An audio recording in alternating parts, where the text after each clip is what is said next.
Welcome to my channel. ఇప్పుడు మేము ప్రస్తుతం అమెరికాలో ఉంటున్నాము. అమెరికా రాకముందు మేము యూరోప్లో ఉండేవాళ్ళం, అది హెల్సింకి, ఫిన్లాండ్లో.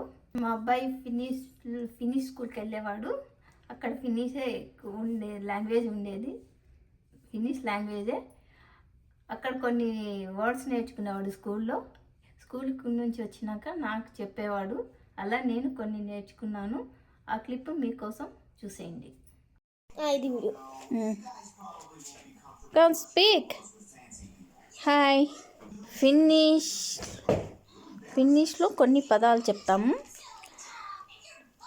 ఎవరైనా కొత్త వాళ్ళు కనిపిస్తే ఇక్కడ అందరినీ మోయ్ అని పిలుస్తారు. మోయ్ అని పలకరించుకుంటారు. మోయ్ అంటే హాయ్ అని అర్థం. తర్వాత హువా మెంతా అంటారు. హువా మెంతా అంటే గుడ్ మార్నింగ్. సే గుడ్ హువా మెంతా అంటారు, గుడ్ మార్నింగ్ అని. తర్వాత హువా మిస్సింగ్ అంటే సీ యూ టుమారో. తర్వాత మొరే అంటారు. మొరే అంటే గుడ్ ఆఫ్టర్నూన్. ఇక్కడ బాయ్ అనేకి హే అంటారు. నో అనేదాన్ని నే అంటారు. ఎస్ అంటే యో అంటారు. కన్నా యో అంటే ఎస్ అని కదా అర్థమా?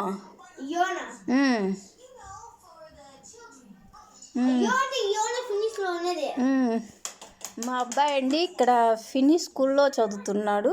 ఇప్పుడు ఫినిష్ నేర్చుకుంటున్నాడు. తన దగ్గర నేను కొంచెం ఫినిష్ నేర్చుకుంటూ ఉన్నాను డైలీ కొన్ని ఫ్యూ వర్డ్స్.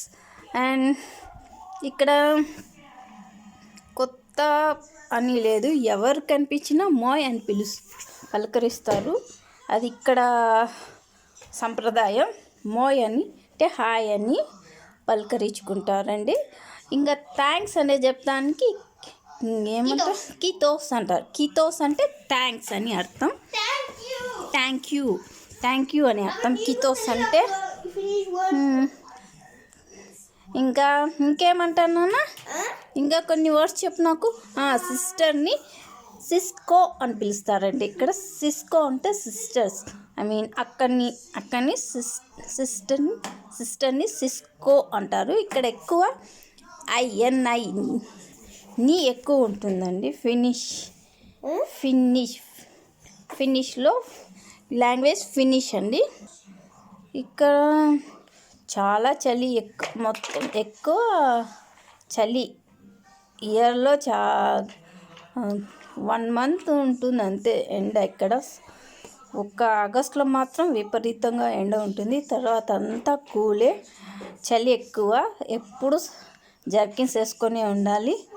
ఇంట్లో ఉంటేనే ఇలా ఉంటుంది. ఇంట్లో అంటే మామూలు ఇంట్లో హీటర్స్ ఉంటాయి కాబట్టి మనకి హీటర్స్ కొంచెం వెచ్చగా రూమ్ టెంపరేచర్ బాగుంటుంది. బయట వెళ్తే మాత్రం కోట్స్, క్యాప్ అన్నీ వేసుకొని పోవాలి.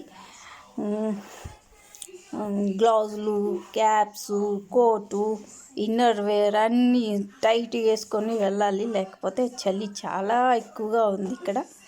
చలి -25 వరకు వెళ్ళిందండి ఇక్కడ. ఈసారి స్నోఫాల్ ఫుల్ ఉంది. ఈ వీక్ నుంచి స్నోఫాల్స్ పడడం ఆగిపోయింది. ఇప్పుడు స్నో అంతా మెల్ట్ అవుతూ ఉంది. స్నోలో నడవడం అంటే చాలా కష్టంగా ఉందండి. స్నోలో నడిస్తే ఎక్కడ పడిపోతామా అని భయం. మనకంటే మన పక్క అసలు స్నో ఉండదు, ఏముండదు, హ్యాపీగా వెళ్ళి రావచ్చు. ఇక్కడ మాత్రం వింటరు, స్నోఫాల్ మరీ డేంజర్గా ఉంటుంది. సో స్నో చూడడం బాగుంటుంది, కానీ ఇక్కడ స్నోలో నడిస్తే తెలుస్తుంది. సో మా అబ్బాయికి ఈ వీక్ అంతా వింటర్ హాలిడేస్ అని ఇచ్చారండి. అందుకే బయట ఎక్కడ వెళ్ళలేదు. Maybe tomorrow 2 days, Saturday, Sunday, tomorrow maybe రేపు బయట వెళ్ళచ్చు. బయట వెళ్ళినప్పుడు వీడియో తీసి పెడతాను. బయట ఎలా ఉంటుంది ఇక్కడ ఆడుకోవడానికి స్కూల్స్ దగ్గర ఉన్నాయి, కానీ ఇప్పుడు స్నో ఉంది కాబట్టి బయట వెళ్ళలేము, ఆడుకోలేము. సో పిల్లలంతా ఎప్పుడు హౌస్లోనే ఆడుకుంటుంటారు. మనకి 2 days హాలిడేస్ ఉంటాయి, మళ్ళీ 5 days పోతే స్కూల్ 5 days ఉంది స్కూల్ పోయానికి. 5 days ఆఫ్టర్ టెస్ట్ ఉంది మనకి మనకి కన్నా నాకు